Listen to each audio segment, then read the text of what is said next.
آبادی بڑھ رہی ہے.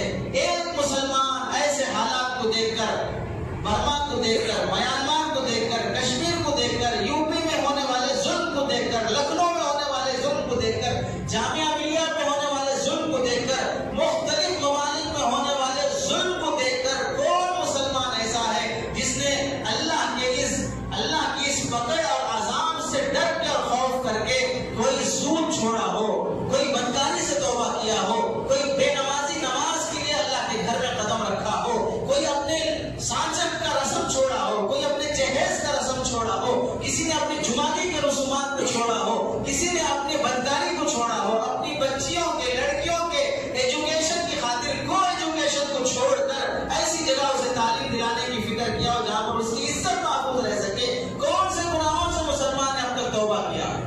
ایک گناہ حالات کی وجہ سے میں نے چھوڑا ہو، ایک نیکی میں نے حالات کی وجہ سے اپنائی ہو، ایک سجدے میں اضافہ ہوا، 2 نماز کی پابندی تھی، تیسری نماز کی پابندی میری زندگی میں آئی، ایک دعا کا میرے زندگی میں اہتمام ہوا، ایک نیکی کا میری زندگی میں اضافہ ہوا، ایک گناہ میری زندگی سے چھوٹا، ایک حرام کی آمدنی سے میں نے توبہ کیا، اللہ کے نبی کی سنت میرے چہرے پہ آئی. کون سی نیکی میری زندگی میں آئی اور کون سا گناہ میں نے چھوڑا ہے؟